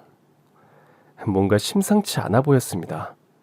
2층으로 올라가자 언니 방에 문이 열려 있었습니다. 부랴부랴 언니에게 물었습니다. 언니, 아래층 부엌에서 아저씨 혼자 술을 드시고 계시던데 부엌불도 컴컴한데 말이야. 무슨 일 있으신 거야? 아, 이제 왔어? 저 밥은 먹었어? 응, 대충 컵라면 먹었어. 언니, 아저씨 무슨 일 있으신 거냐고. 넌 걱정할 거 없어. 별일 아닐 거야. 무슨 일인데 나한테만 얘기 안 해주는 거야? 언제는 나도 가족이니까 뭐든지 다 공유하자고 하더니 뭐야. 실은 그게 아빠가 가까운 친구분 보증을 해주신 모양인데 갑자기 며칠 전부터 그 친구분이 연락이 안 된다는 거야. 근데 뭐 곧 연락 오겠지. 빚 보증? 그거 전에 우리 부모님도 그런 일 많았었다고 할머니가 말씀하셨던 것 같은데 잘못되는 거 아니지? 그럴 일 없어. 걱정 마. 아빠가 며칠 더 지켜보다가 잘 처리해 보신다고 했어. 너 알면 나 혼나니까 내가 얘기했다고 하지 마. 알았지? 그런 일이 있고 나서 마트를 내놓게 되고 우리가 함께 살던 꿈만 같던 2층 집도 결국 남의 손에 넘어가게 되었습니다. 빚보증으로 마트 사장님은 결국 쫄딱 망하게 되었습니다. 혜진 언니는 다니던 대학을 그만두고 돈을 벌기 위해 취업을 해야 했고 그 와중에 아저씨는 제가 고등학교라도 잘 마칠 수 있도록 애써주셨습니다. 대학에 합격했던 전 당시 급작스럽게 달라진 형평상 대학을 다닐 수 없었고 결국 돈을 벌기 위해 취업을 했습니다. 아르바이트까지 하면서 사는 게 바쁘니 어릴 적 내성적이고 조용하던 전 점점 사회성 좋은 성격으로 변해가고 있었습니다. 물론 좋은 성격의 영향에는 마트 사장님과 언니의 애정 덕분이기도 했습니다. 그렇게 변화된 생활 속에서 여러 가지로 쉴 새 없던 그때 언니는 제가 일하는 곳에 찾아왔습니다. 내 동생 미안하다. 바쁘지? 우리 형편이 이렇게 돼서 챙겨주지도 못하고 언니 다음 달에 일본 가. 친구가 거기서 가업을 이어받아 가족들과 함께 일하는데 나들어 와서 생활하고 돈 벌라고 기회를 줬어. 그리고 이거 받아. 이게 뭐야 언니? 얼마 안 돼. 한국 직장 다니면서 모은 돈인데 아빠 주려고 했더니 일부는 너 주라고 하시더라. 원룸이라도 구해서 살게 해주라고. 그럼 아저씨는 나만 혼자 원룸에서 잘 살라는 거야? 싫어. 나 이 돈 받을 수 없어. 이제 나도 성인이니까 내가 벌고 보태서 아저씨 언니한테 갚으면서 살래. 지금은 우리가 헤어져야 할 때야. 나도 일본까지 가서 일하고 싶지 않지만 그래야 돈 벌어서 우리가 함께 행복한 때로 돌아가게 만들지. 떼쓰지 말고 이거라도 보태서 독립해. 그리고 꼭 우리 세 가족 다 같이 사는 날이 곧 올 거니까 걱정 말고 각자 노력하며 살자. 아저씨는 어디서 살게 되는 거야? 같이 살면서 서로 돈 벌고 다시 시작하면 되잖아. 그럴 형편이 아니니까 그렇지. 아빠는 고모댁에 당분간 계실 거야. 나도 이제 성인이니 알아서 돈도 벌고 독립해야지. 그렇지만 또 반드시 만날 거니까 너무 낙담하지 말고 어디에서든 연락하면서 건강하게 지내자, 내 동생. 언니는 그날 제게 방을 얻어서 독립하라며 당시 언니 입장에서의 거금을 제게 다 털어주고 일본으로 떠났습니다. 그리고 저도 마음은 늘 아저씨와 언니에게 있었지만 먹고 사는 게 너무 바빠지다 보니 아저씨조차 자주 찾아뵙기 힘들어졌습니다. 간혹 어쩌다 찾아뵙는 아저씨는 점점 더 늙고 초라해지고 있었습니다. 그러던 어느 날, 한참 동안 연락이 되지 않는 아저씨가 걱정이 되어 직접 찾아가게 되었습니다. 찾아가 보니 공사장에서 막노동 일을 하셨던 아저씨는 공사장에서 다치시는 바람에 한동안 꼼짝도 못할 정도로 몸이 편치 않은 상황이었습니다. 일본에 간 언니도 자주 연락이 안 되던 상황에 너무 안타까워 전 그때부터 틈이 날 때마다 다시 아저씨를 자주 찾아뵙고 내 아빠처럼 보살펴 드렸습니다. 다행히 아저씨는 완쾌하셨고 다시 일을 시작하려고 마음먹고 계셨습니다. 아저씨, 이제 연세도 생각하셔야죠. 공사장 일 말고 다른 일 하시는 게 어떠세요? 그러게, 이 나이에 어디 써주는 곳이 있어야 말이지. 나도 요즘 고민 중이라 한다. 그치만 너무 걱정하지 마. 아저씨 장사 잘하는 거 너도 봐서 알잖아. 또 잘 맞는 일이 있겠지. 그래서 말인데요. 제가 사는 동네에 집 근처 코너 자리로 김밥집이 있더라고요. 물어보니 보증금도 없이 세만 내고 장사해도 된다고 해서 아저씨한테 한번 여쭤볼까 싶었어요. 그래? 그런 자리가 있어? 조건이 좋다면 뭐 가리겠나. 장사 잘하는 사람이니 장사해서 돈 벌면 좋지. 내일 한번 가서 알아봐야겠네. 그렇게 운 좋게 아저씨는 제가 사는 동네 집 근처에 조그마한 코너, 김밥집 장사를 시작하게 되셨습니다. 가게를 오픈하자마자 아저씨의 말대로 호황이었습니다. 생각보다 장사도 잘 돼서 너무 다행이다 싶었습니다. 덕분에 전 너무 기분이 좋았습니다. 이제 다시 모두 좋은 형편으로 돌아가려는 운인가 싶었죠. 그리고 피곤해도 제 일이 끝나면 항상 아저씨를 돕기 위해 김밥집으로 향했습니다. 남은 설거지도 돕고 가게 정리도 도와드렸습니다. 우리 막내딸 덕분에 장사가 잘 되는 것 같네. 막내딸, 어서 돈 많이 벌어서 용돈 많이 줄게. 이미 많은 걸 주셨는데요, 뭘. 그리고 아저씨, 장사가 생각보다 잘 돼서 저도 너무 좋아요. 피곤하실 텐데 평일엔 제 원룸에서 주무시고 다니셔도 돼요. 좀 비좁긴 하지만 그래도 부엌 겸한 거실이 조금이나마 분리되어 있으니까 아저씨만 괜찮으시다면 저도 괜찮아요. 편하게 말씀하세요. 말만으로도 고마워, 막내딸. 너무 걱정하지 말거라. 아저씨가 꽤 오래 신세지고 계신 고모집은 저희 동네와는 너무 멀었습니다. 장사를 하시는 김밥집 위치에서 지하철로 1시간 반이 넘게 걸리는 거리였습니다. 종종 가게 일이 늦게 끝나면 몹시 피곤하실 텐데 아저씨는 그 먼 거리를 말없이 오가며 출퇴근하셨죠. 하지만 제 원룸에 신세지면 제가 불편할까봐 전혀 내색하지 않으셨습니다. 그런데 어느 날 감기가 심하게 걸려서 컨디션이 몹시 안 좋아 보이는 아저씨를 그냥 보낼 수가 없었습니다. 아저씨, 오늘 가게 장사 적당히 하시고 닫으시는 게 어떠세요? 어제보다 더 피곤해 보이세요. 제 원룸에 오셔서 식사라도 하시고 주무세요. 감기약도 챙겨 드시고 내일 아침에 나으시면 바로 가게 나가시기도 편하시잖아요. 3분 거리인데. 그래. 오늘은 아무래도 좀 신세를 져야겠구나. 컨디션이 너무 안 좋아서 힘이 드네. 미안해서 어쩌지?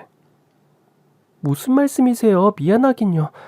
일주일 내내 계신다고 해도 전 괜찮아요. 얼마 전까지도 전 아저씨 집에서 오랫동안 신세를 지고 살았는데요. 그런 말씀하실 사이가 아니잖아요. 몸살이 단단히 난 아저씨는 그날부터 며칠 저희 집에서 머물며 가게 장사를 하러 다니셨습니다.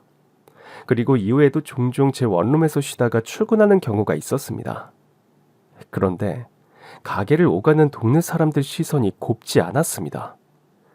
퇴근하고 아저씨 가게를 들른 전 동네 주민들에게 이상한 말을 듣게 되었습니다. 아니, 이 집 김밥 못 먹겠네. 더럽게 뭐하는 짓들이야? 아버지 뻘하고. 그게 무슨 말씀이세요? 둘이 그렇고 그런 사이라면서요. 애들도 자주 오는 가게에 이런 분들이 장사하는 게 안 좋아 보여서 그래. 제 양아버지나 다름없는 분이세요. 어디서 무슨 말씀을 듣고 오셨는지 모르겠지만 말 함부로 하지 마세요. 아이고, 웃기고들 있네. 내가 아가씨 옆집 사는 사람인데 맨날 같은 집으로 드나들던데 무슨 소리야. 그리고 친부모는 오래전에 돌아가셔서 없다고 집주인이 그러더만. 아휴, 아버지 뻘하고 그렇고 그런 사이라서 양아버지로 둔갑시켜? 술 취하셨어요? 어디 남의 가게 와서 영업하는데 방해질이세요. 신고하기 전에 어서 가세요. 작은 동네에 이상한 소문이 나기 시작하면서 저와 아저씨는 곤란한 상황에 놓이게 되었습니다. 예상할 수 없던 사건이었습니다. 괜한 소문만 무성하다 보니 어느 날부터 손님들은 하나둘씩 떠나고 아저씨와 전 난감한 입장이 되었습니다. 며칠째 손님이 하나도 없던 날들을 보낸 어느 날 밤, 아저씨는 황급히 가게 문을 닫고 동생 집으로 가버리셨습니다. 그리고 다음날도 연락이 잘 되지 않았습니다. 그러다 한참 후 아저씨에게서 전화가 왔습니다. 미안하다. 그 가게 내놓게 되었어. 장사도 잘 안 되고 해서 내가 나 사는 동네에 일할 곳을 마련해서 버리는 문제 없을 것 같으니 걱정하지 말거라. 너가 괜히 걱정할 것 같아서 연락했다. 아저씨, 그게 갑자기 무슨 말씀이세요? 그냥 남 얘기 아무렇게나 떠드는 사람들까지 신경 쓰실 거 없어요. 내일이라도 나오셔서 당당하게 장사하세요. 저녁 시간엔 저도 도와서 장사할 수 있어요. 그럴 거 없어.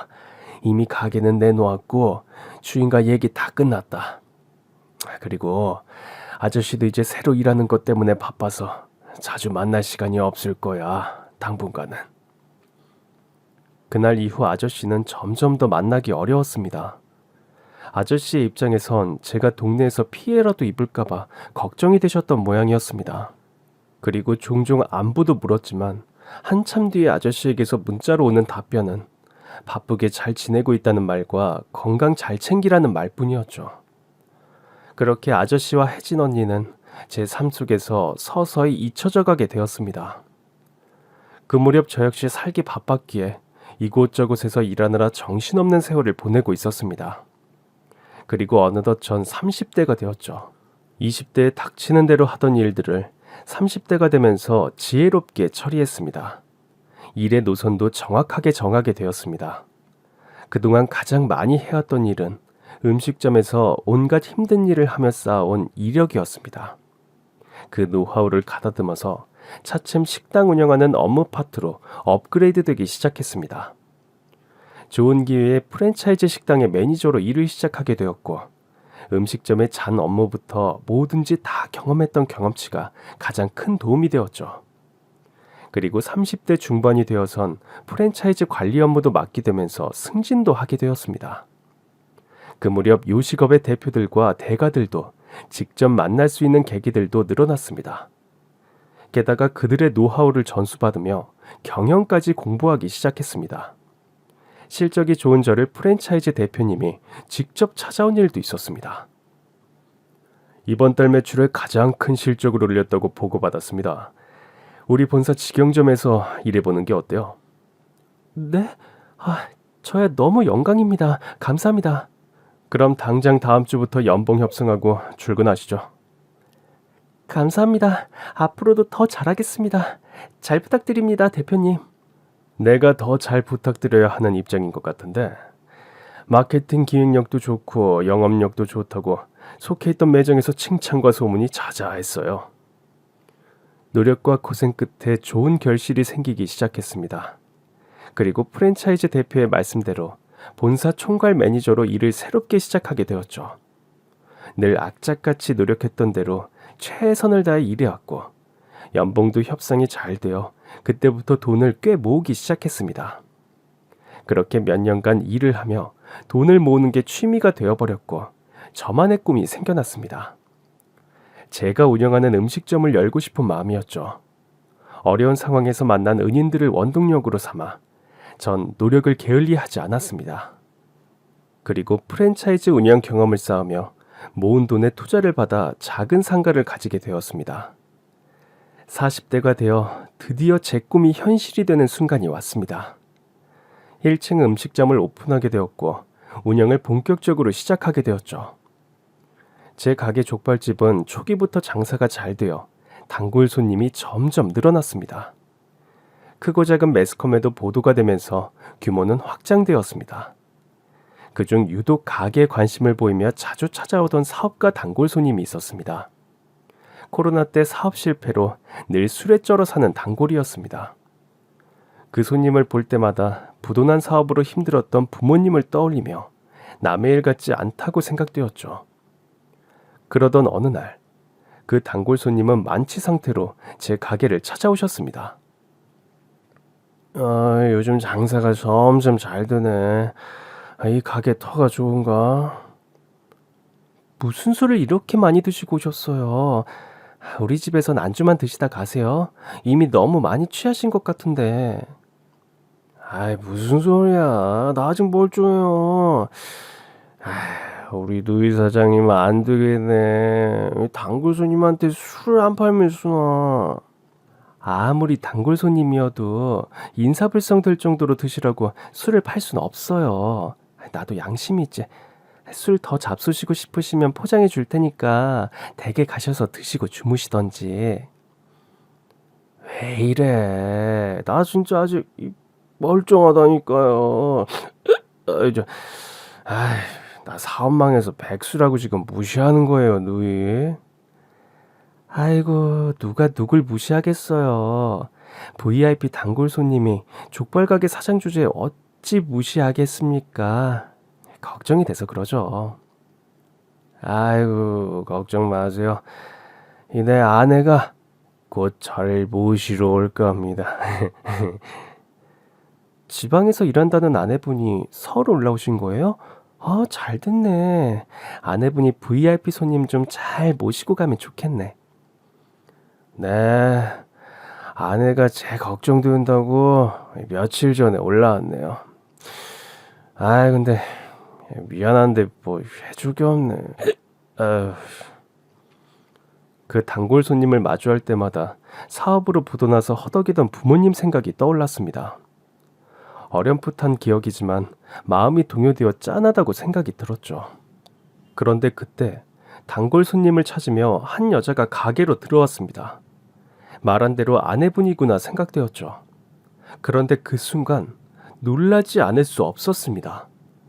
세상에, 단골 손님을 챙기며 부축하는 모습과 목소리가 익숙해서 자세히 보니 나의 오랜 은인 혜진언니였습니다. 귀티나던 언니의 얼굴은 사라지고 안쓰러워 보이는 얼굴만 남아 있었습니다. 또 어디 갔나 했더니 여기 와서 술 마시는 거야? 여보, 어서 일어나요. 집에 갑시다. 단골 손님을 부축하다 절 보게 된 언니는 절 전혀 못 알아보는 듯 했습니다. 전 놀라고 반가운 마음에 소리치며 언니를 덥석 안고 말았습니다. 언니도 놀랐는지 절 밀쳐내다가 그제서야 제 모습을 확인하고 눈물을 보이기 시작했습니다. 언니, 어떻게 여기서 이렇게 만나요? 세상에. 일본으로 떠나고 연락도 잘 안 돼서 매번 아저씨 통해서만 안부 들었는데. 어머, 내 동생. 어머, 너가 여기 무슨 일이야? 나 족발집 사장 됐어요. 여기 내 가게예요. 그리고 언니 남편분이 우리 가게 오래된 단골 손님이셨네. 어머나 세상에, 별일이다. 우리 인연은 인연인가 보다. 세상에. 내 동행 어떻게 지냈어? 너무 반갑다. 그리웠어, 동생아. 혜진 언니 남편도 우리 사이를 보고 듣고 놀랐는지 술이 다 깬 모양이었습니다. 언니는 일본에서 어린 시절 고생하다가 지금의 남편을 만나게 되었다고 했습니다. 한국에서 돌아와서 남편의 사업이 잘 되는 듯 했으나 코로나로 인해 남편의 사업 실패로 힘들게 겨우 하루 벌어 하루 먹고 사는 처지로 전락한 모양이었습니다. 언니는 남편 덕분에 잘 살게 되자 아저씨를 모시고 살게 되었지만 사업 실패로 다시 몰락하자 치매 초기 증상으로 고생하고 계신 아저씨를 간병하는데 힘든 상황이었습니다. 요양원도 보낼 수 없는 형편으로 전전긍긍하고 있었죠. 혜진 언니는 남편과 결혼 후 사업가 아내로 잘 나가던 시절 절 찾으려고도 했었지만 갑자기 남편의 사업이 몰락하게 되면서 풍비박산난 상황이 되어버렸고 갚아야 할 빚만 산더미처럼 늘어나 어려움 속에 허덕이고 있었답니다. 엎친 데 덮친 격으로 우울증으로 인해 무료하고 나태하게 일상을 보내고 있는 듯했죠. 게다가 아저씨의 병세까지 겹치자 모든 걸 내려놓은 것처럼 무기력해 보였습니다. 전 우리의 인연이 운명이었다고 감지했습니다. 마침 제 가게의 규모가 확장되고 있었고 번창하는 때에 은인이었던 아저씨와 언니를 다시 만나게 된 건 보통 인연은 아니라는 생각이 들었습니다. 그리고 그 자리에서 언니의 사정을 다 듣게 된 전 혜진 언니에게 제 가게에 나와서 일을 하라고 바로 제안을 하게 되었습니다. 그때부터 언니와 단골 손님이었던 형부도 제 가게의 직원으로 탈바꿈을 하게 되었고 힘든 잔업부터 시작하게 되었습니다. 무기력해진 언니는 일이 손에 잡히지 않는 모습이었습니다. 그럴수록 전 언니를 더욱 쉽지 않은 일부터 지시하기도 하며 가르쳤습니다. 언니는 매몰차게 생각되었는지 어느 날은 제게 하소연을 하기도 하였고 펑펑 울며 징징거리기도 하였습니다. 그러나 제게는 다 계획이 있었답니다. 언니, 요즘 나한테 섭섭하지? 뭐 그냥 일이 힘들어서 그렇지 뭐. 섭섭하긴 그래도 이렇게 일도 주고 돈도 벌게 해주는데 고맙지. 그냥 몸이 힘들어서 그래. 자, 이거 받아. 이게 뭐야? 돈 봉투네. 나 월급 계좌로 넣어주잖아. 이건 무슨 돈이야? 평생 나를 키워주고 아껴준 아저씨 언니에게 갚고 싶은 마음의 일부야. 그리고 아저씨 조만간에 내가 만나봐도 되지? 얼마든지. 그런데 아마 널 몰라보실 수도 있을 거야. 너가 서운한 마음만 없다면 만나도 좋지. 치매로 저를 못 알아볼까봐 걱정하던 언니는 허름한 집안 아저씨가 계신 방으로 안내했습니다. 전 아저씨를 만나 뵙기도 전에 눈물이 나서 혼났습니다. 거봐, 너 이럴 줄 알았어. 그래서 아빠를 보여드리기 힘들었던 거야. 괜찮겠어? 이 방에 계셔? 언니와 형부가 번갈아 돌보는 아저씨는 골방에 우두커니 앉아 계셨습니다. 모습을 보자마자 전 통곡을 하게 되었습니다. 그리고 저도 모르게 아저씨를 아빠라고 부르게 되었죠. 아빠, 저예요. 막내딸. 막내딸 왔구나. 너가 여기 어쩐 일이냐? 아빠, 막내딸 알아보시겠어요? 오늘은 정신이 맑고 온전하시네. 막내딸이 아빠 보고 싶어서 찾아왔어요. 그날 아저씨는 잠깐이었지만 절 알아보셨습니다. 전 언니와 상의 끝에 황급히 아저씨를 모시고 병원으로 향했고 치매 초기 단계여서 치료를 하면 호전이 있을 수 있다는 희망적인 답변도 받았습니다. 그리고 제가 해야 할 도리라고 생각하여 요양원에서 개인 요양사와 치료를 부탁드렸습니다. 언니 이제 걱정 마. 돈이 얼마가 들어가던지 내가 아빠 치료 도울게. 앞으로 잘 치료받아서 아빠 기억 돌아오게 만들자. 그리고 예전처럼 즐거운 저녁 식사 시간도 갖자. 세상에, 동생아, 너무 고맙다. 눈물바다가 된 그날, 언니는 쉼없이 고맙다는 말만 반복했습니다. 그러나 제가 되려 고마웠습니다. 절 수년간 키워주시고 애정을 쏟아주신 덕분에 지금의 제가 있다는 생각을 하며 살았기 때문입니다. 제 인생의 가장 큰 은인들이었기에 돈 몇 푼은 전혀 아깝지가 않았습니다. 그리고 그 후로도 언니는 제 계획대로 식당에서 적응하기 어려운 일들을 도맡아 하게 되었습니다. 처음보다는 나아졌지만 그때까지도 무기력하면서 벗어나기 힘들었던 언니는 늘 투정이 많았고 포기하려고도 했습니다. 그러나 오랜 시간 노력 끝에 자수성가하여 아저씨 치매 치료비며 병원비에 아낌없이 돈을 쓰는 절 보면서 뭔가 깨닫는 바가 있는 듯 했습니다. 그동안 시련들을 겪으면서 내가 너무 나태해져 있었나 봐. 식당 일은 사실 아직은 너무 고되지만 너 덕분에 자극을 많이 받았어. 고마워, 내 동생.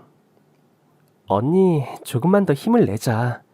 사실 언니가 우습게 보던 식당 직원들 중에 아주머니들은 이미 엄청나 부자도 많아.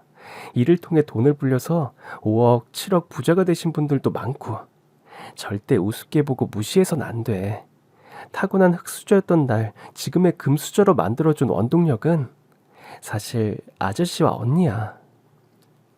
그 말을 들은 언니는 제 계획에 발맞춰 더욱 열심히 일을 배우고 척척 해내기 시작했습니다. 물론 꽤 오랫동안 적응 기간이 필요했지만요.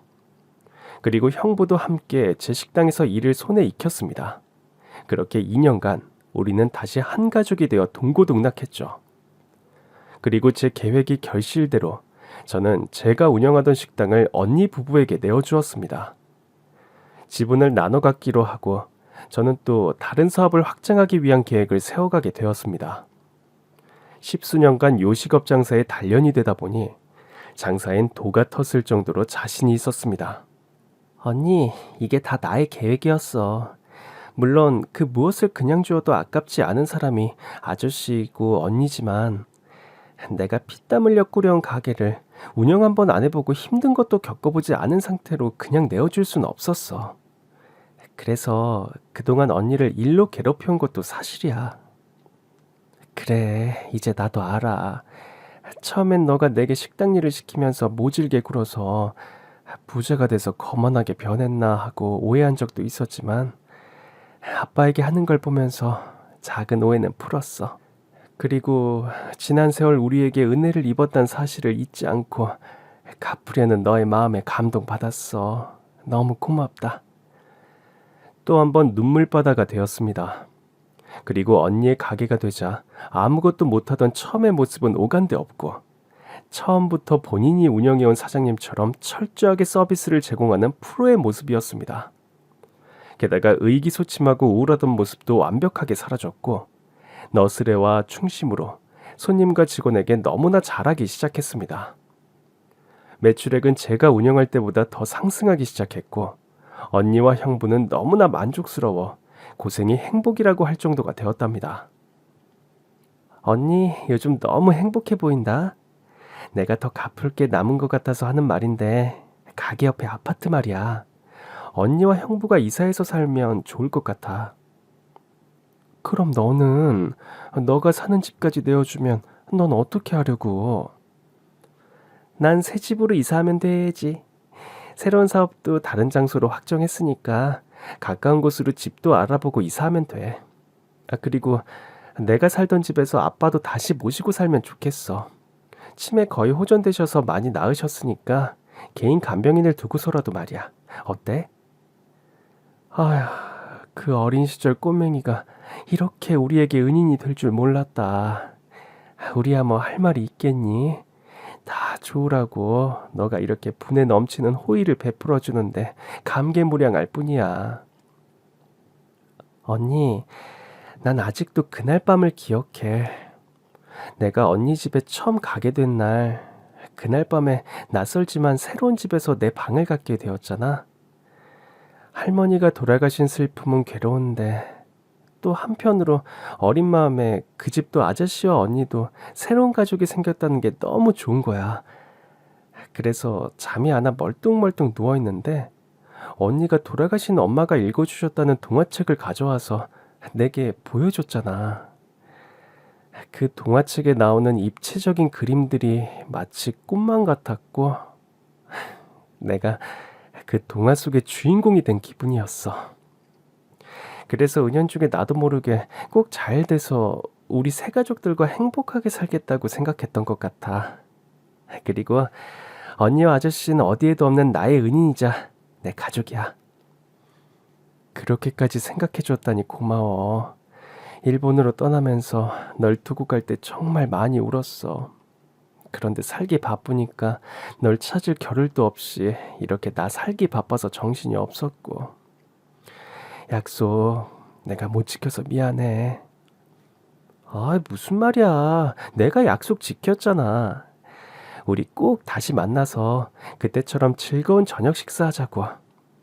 그래서 하는 말인데 이번 주에 내가 살던 집으로 이사하고 집 정리되면 아빠와 언니와 형부 다 같이 맛있는 식사하자. 어때, 언니? 우리는 오랜 시간 떨어져 있었지만 다시 만날 운명이었고 가족이었습니다. 아저씨를 모시고 언니와 형부는 제가 살던 집으로 이사를 했습니다. 그리고 진수성찬을 차려놓은 식탁에 마주 앉아 웃음이 끊이지 않는 옛 추억을 나누며 행복한 저녁 식사를 함께 했습니다. 아저씨도 건강한 웃음을 되찾으셨습니다. 아빠라고 부르는 제 호칭을 너무 듣기 좋다며 행복해 하셨습니다. 우리는 이후에도 쉬는 날이면 자주 모여 함께 식사를 하고 서로의 이야기를 나누게 되었고 소소한 일상을 공유하며 더 좋은 날을 꿈꾸게 되었습니다. 그리고 전 익선동과 성수동에 새로운 가게를 오픈했습니다. 기존에 운영하던 가게와는 다르게 MZ세대 타깃의 베이커리 카페랍니다. 시기와 트렌드를 맞춰 오픈한 가게 역시 평일에도 웨이팅이 길 정도로 핫플레이스가 되어가고 있답니다. 하늘에 계신 할머니와 부모님이 보내주신 선물 같은 은인들 덕분에 원동력이 되어 자수성가하게 된 전 오늘도 열심히 일하며 손님들을 통해 새로운 인연을 만들고 좋은 서비스를 제공하기 위해 노력하고 있답니다. 은혜를 입은 세월의 큰 가치를 앞으로도 가족들과 좋은 인연들에게 베풀며 살도록 노력할 생각입니다. 여러분들도 좋은 인연을 통해 서로에게 은인이 되는 선을 나누길 진심으로 바랍니다. 제 사연은 여기까지입니다. 제 사연을 통해 좋은 기운 얹어서 행복한 하루 보내세요. 감사합니다.